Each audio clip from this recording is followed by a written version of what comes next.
Alright guys, so let's talk about, this now leads up to the debut, the actual in-ring debut of the Loggers. When and where did it happen? Dropkick Pro Wrestling. Nightmare in the first place. In North Georgia.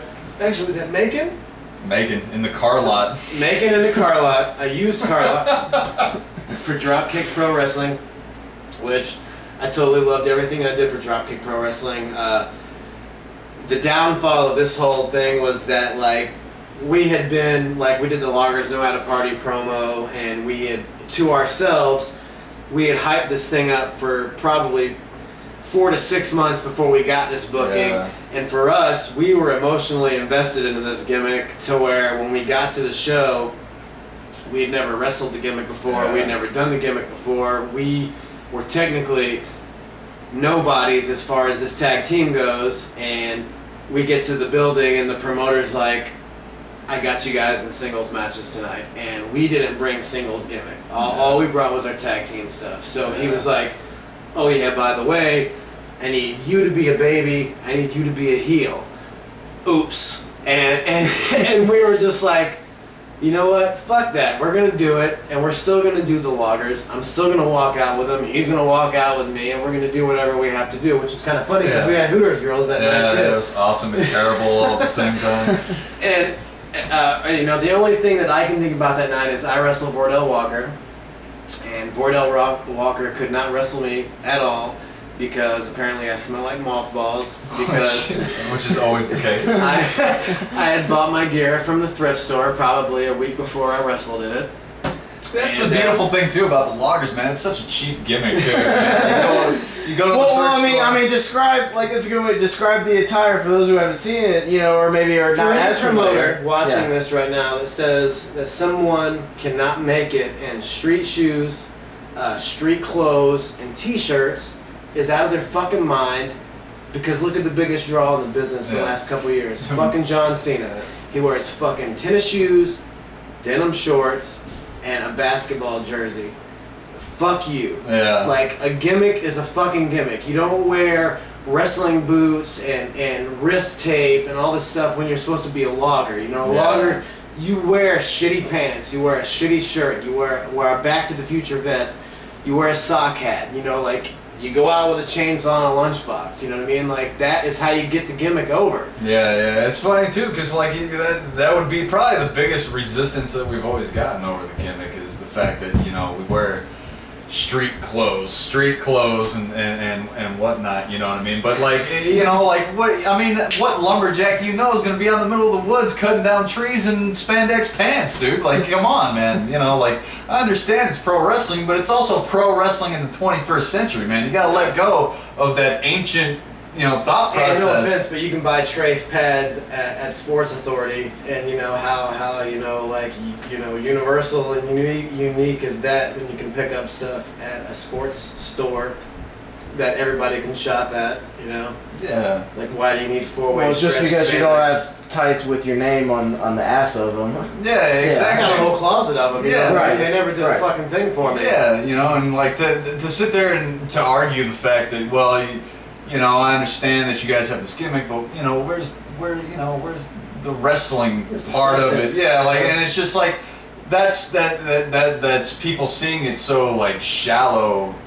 You know, they're not thinking. That's the thing too about the gimmick is a lot. Like, I would say that's probably the biggest thing about the Loggers too is people just don't get it. They don't comprehend what's going on. And I mean, like, the Loggers is a very abstract idea in the first place, because like we're lumberjacks, but there's so much, it's like, you know, it's so much deeper than that. These are characters, you know what I mean? Like, Lumberjack Manley and the Mighty Dagon aren't just like lumberjacks who happen to wrestle.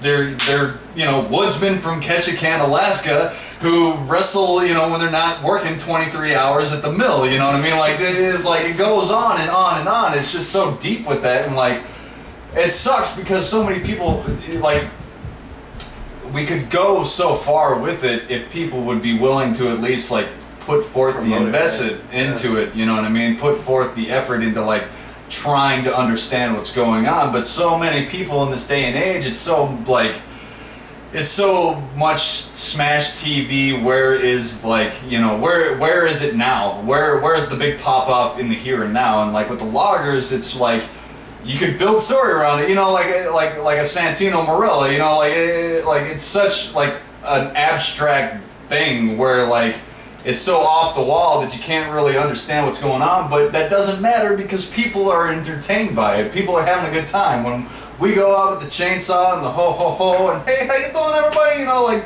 people enjoy themselves. So what does it matter? You know, why do you need to concentrate about what we're wearing when you should be concentrating on the fact that these people are having a good time? And and especially too, like when you're in this day and age where there's so many like schmucks going out there doing the exact same thing. Like how many guys in boots and tights do you have going out there that just suck complete balls? Yeah. You know? And like even though we're wearing work boots and jean shorts, even though we're from Ketchikan, Alaska, like I don't know why we're wearing jean shorts, but we are.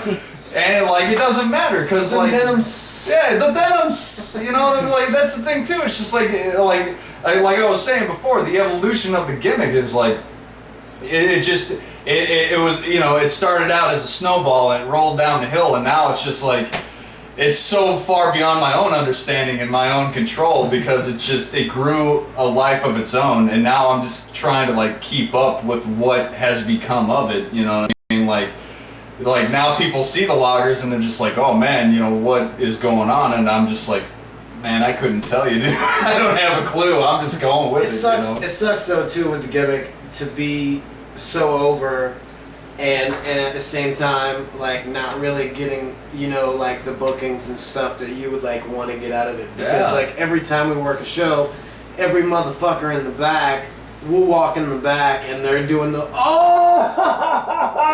you know, like imitating our gimmicks, and the crowd loves it and shit like that, and then just promoters are like, well, where's the tights? Where's the wrestling boots? You know, it's just like weird. Like people are paying to watch us and they enjoy to watch us. People that you would assume normally wouldn't watch us, like when we did the shit in Miami and stuff like that for D1. You know what I mean? Like we would be in the ghetto and we're two white dudes wearing flannels and denims and a chainsaw, and we would go out and get over as hell. You know, because we were just two little kid goofballs, like going out and like, you know, doing our deal. And that's another thing too. It's just like it was the logger gimmick in itself is such like you know, like it's not. It is a very pandering gimmick, but at the same time, it's so like opposite of that kind of pandering. You know what I mean? Like it's that babyface gimmick, but it's not like you know, like how the generic babyface is like, oh yay, me, let's tag some hands and we're having a good time. You know, with the loggers, we come out with the chainsaw and the lunchbox. It's like, ho ho ho, how you doing? And people are just like, man, I'm excited about that. I'm having a good time, and it's like it just kind of grows of itself, and like to have that reaction with a crowd, and then like to deal with the promoter who's just like, well, that's cool and everything, but you know, what's up with the jean shorts? It's like, aren't you a promoter, bro? Like, what are you, like, why are you concerned with that? You watch that tape, you see this crowd having a good time, like, what the fuck does it matter? You know what I mean? Like, yeah, it's like, man, and then with the drop kick, like, it was just like, from the get-go, it was like that, you know what I mean? Like, from the get-go, they just look at it and be like, well, Drop kick was a derivative of Wild Side, which Wild Side, before it went down, was a super spotty, you know, they were kind of trying to imitate Ring of Honor, and they were just this super, you know, blah, blah, blah, blah, blah, bang, bang, bang kind of matches and stuff like that. So, yeah, I can understand when we went there and we were pitching this whole, like, comedy bit to them. It was hard to bite into, but the thing with us is that we can go out and do lucha, we can do Japanese-style wrestling, we can do American television-style wrestling. We can change to whatever we need to change to and still do the gimmicks. Yeah, like and that's the thing I think that's the thing about it that's so awesome too, is like we still maintain the gimmick, but in terms of the work rate, it, you know, it can be adapted. Yeah, if you need lucha, if it's a show sponsored by Corona out in, you know, wherever the big Cuban community. Six-sided ring. Yeah, like spots. whatever the case may be, you can adapt to all that because we have the capabilities to do that. Because that's how, you know, I would say just on our own accord, that's how we were over in the first place. Is that we're the workhorse kind of a worker. You know, like we go out there and we have that kind of match. We have that like.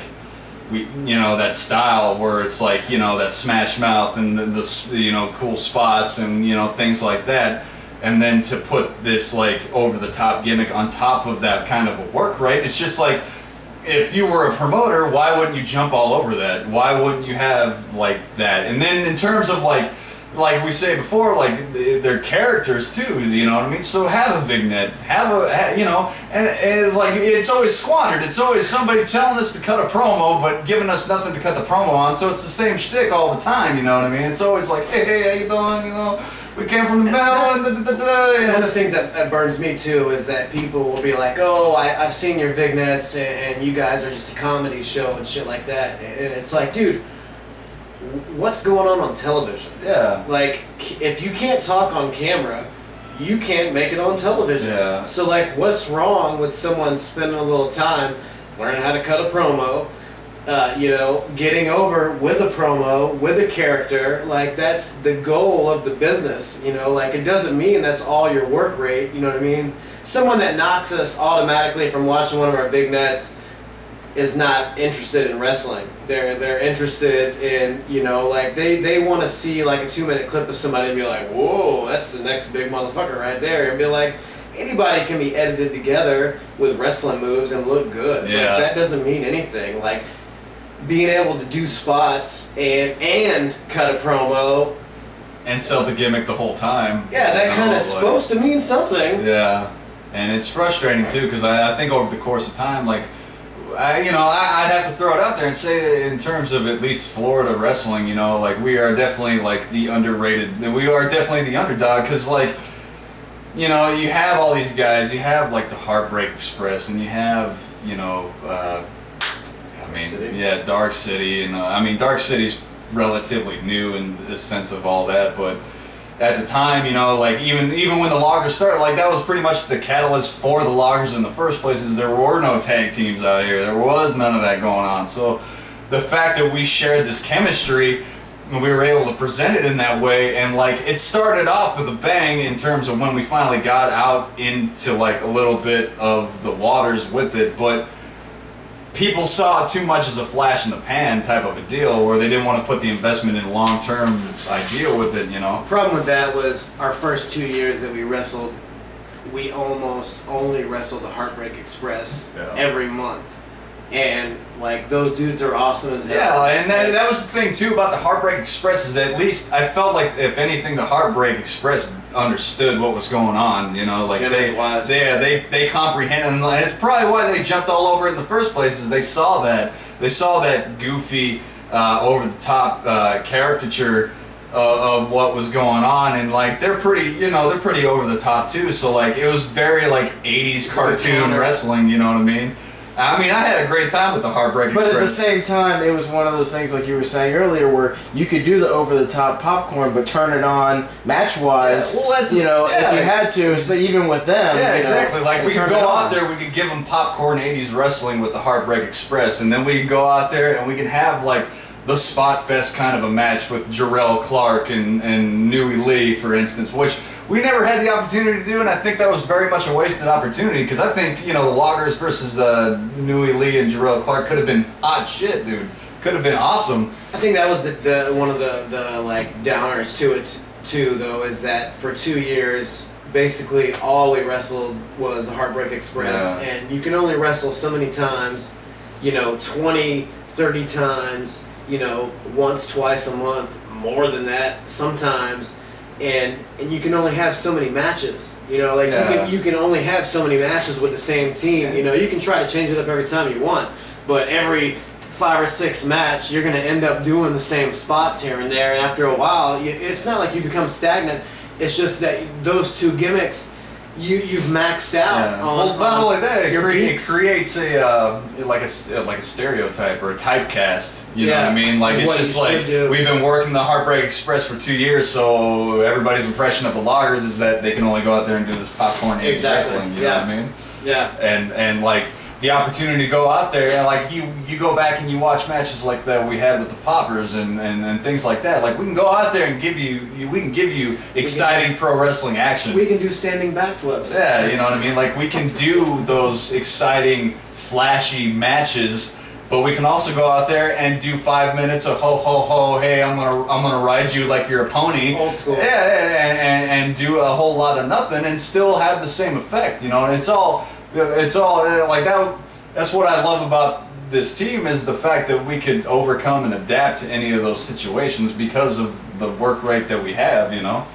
Definitely. Well, then let's talk about individually. You guys started going into it, the teams that you guys worked, and maybe your thoughts on the matches you guys have with them, the feuds, whether they were good or not, et cetera, et cetera. We'll go back to the Heartbreak Express for a minute.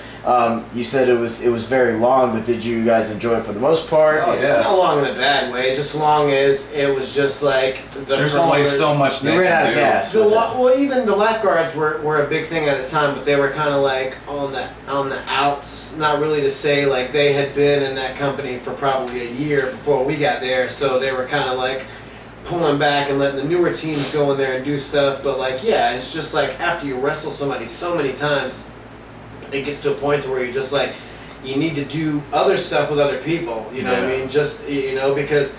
Just like he was saying, like everybody's gonna be like, oh, all you guys can do is go out there and do these, these like hokey kind of spots, and it's like, no, like We do that because that's what the Heartbreak Express is the best at. Yeah, you know what I mean? that's what they do. Yeah. And we were adapting to them. And it's we not do like hokey stuff. Heartbreak can go out there and have the Spot Fest match. I mean, like, God love Sean and Phil Davis, but They would adapt to it in their own way. Yeah. Like they, not that they couldn't do it, but they would adapt to it in their own version. To where we would more so want to adapt to it in the version that our opponents are. Yeah. Like, we can go just as fast as those motherfuckers. Yeah, absolutely. And with the Heartbreak, it was.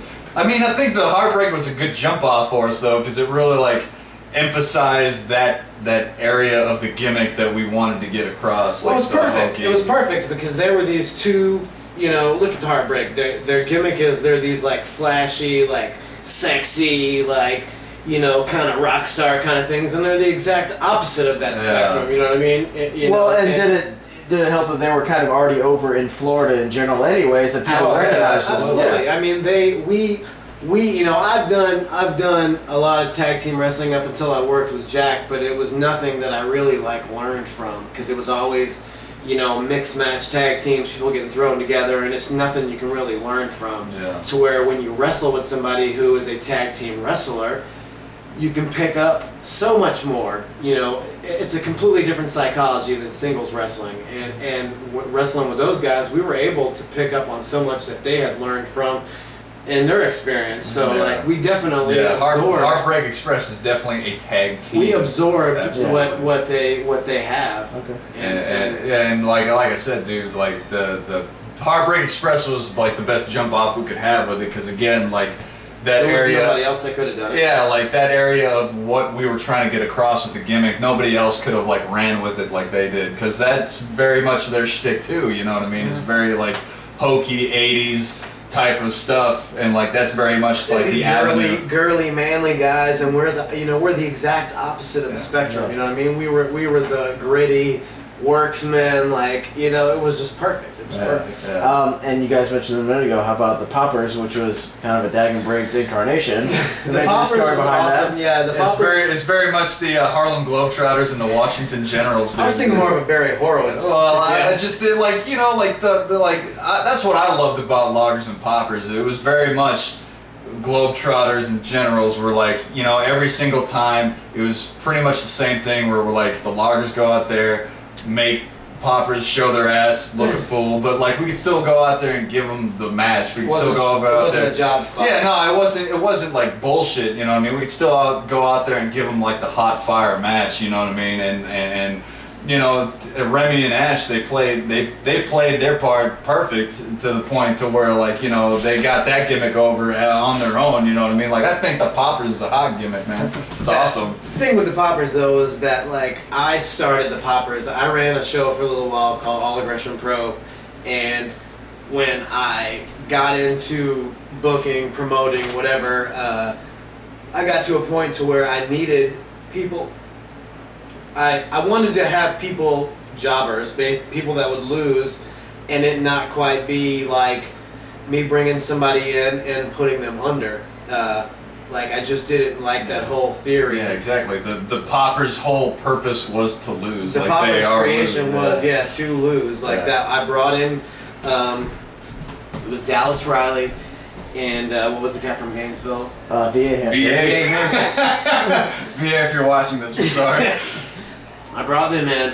I put them under my wife, Seven, as a manager, and I created the Poppers. And they were just going to be jobbers. And they were going to be people that went out and they jobbed. I don't care if it was a singles person they were jobbing to, or a tag team, or whoever it needed to be. That was what they were going to do, because I felt those guys at the time weren't quite ready for a full match. So you can learn a lot from a job match, so I figured that was the coolest thing ever.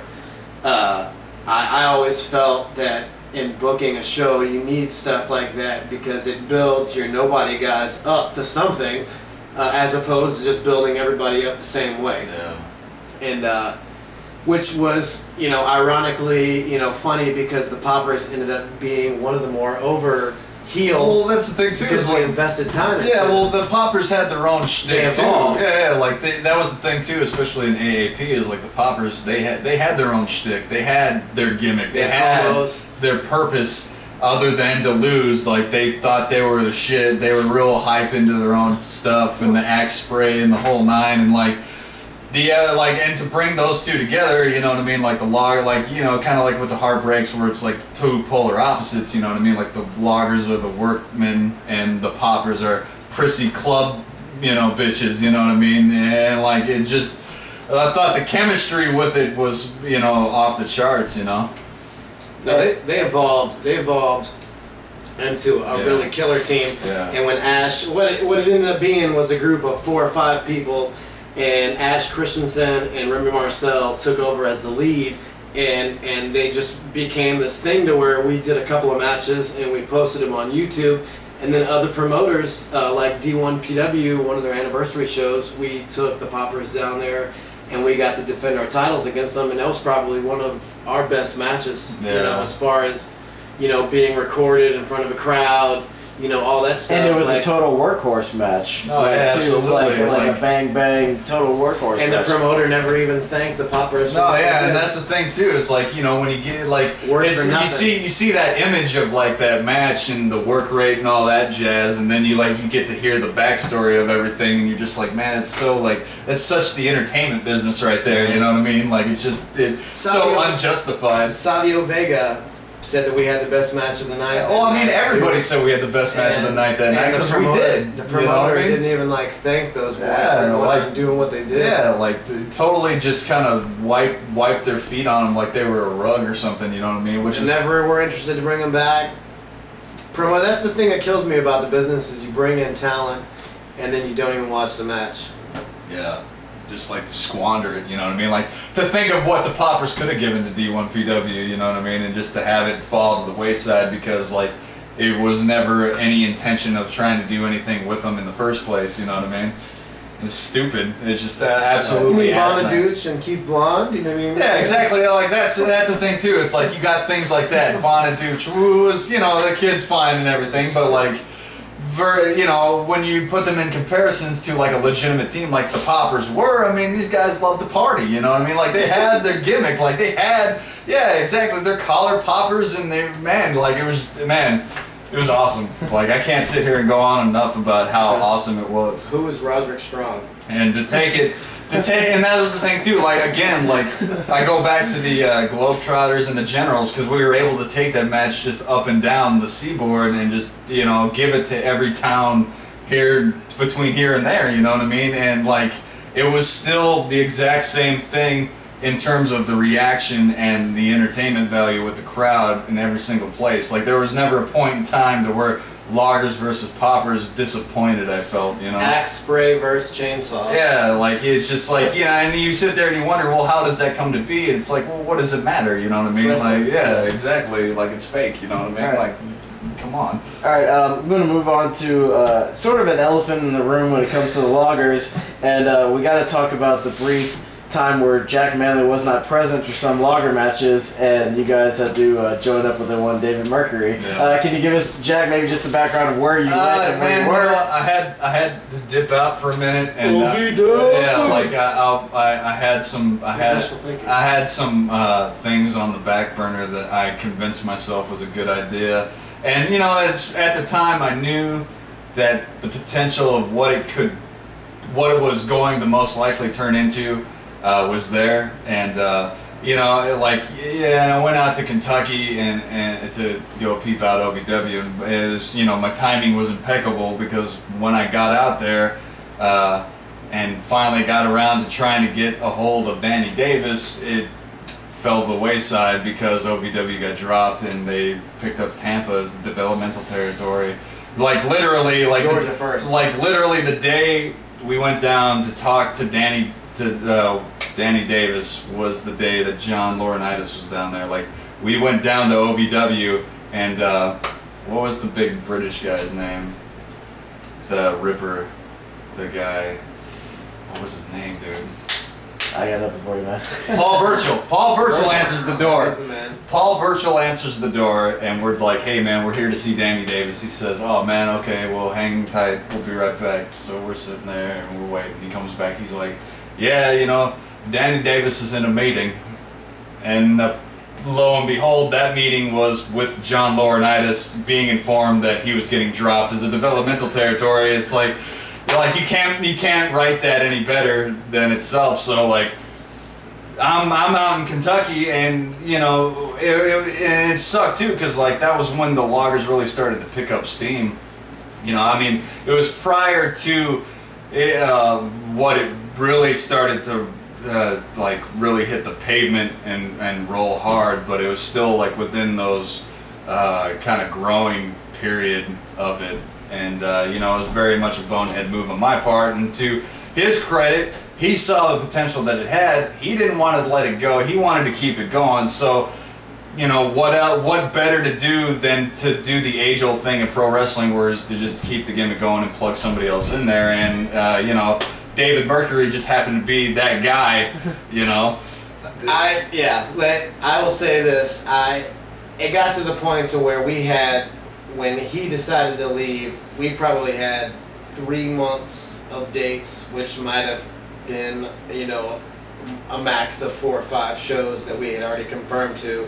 And I myself didn't want to ixnay the gimmicks. I don't know if it was just me being stupid. No. Well, I mean, that was definitely keep it going. I didn't want to fuck up the bookings with the promotions. So I called my friend David Mercury, who I have known for years, and I was just like, listen dude, this is what's going on.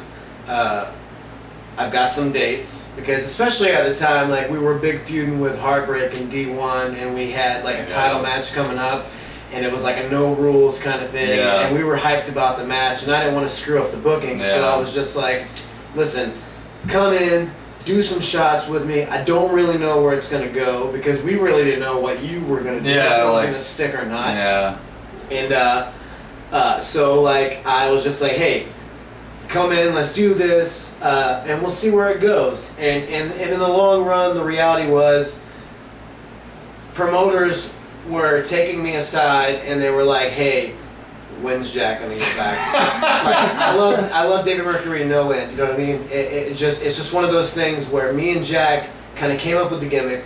We understood what we wanted to do. We both identified with what we were doing, and Mercury was just kind of a third party coming in and you know, attempting to cover.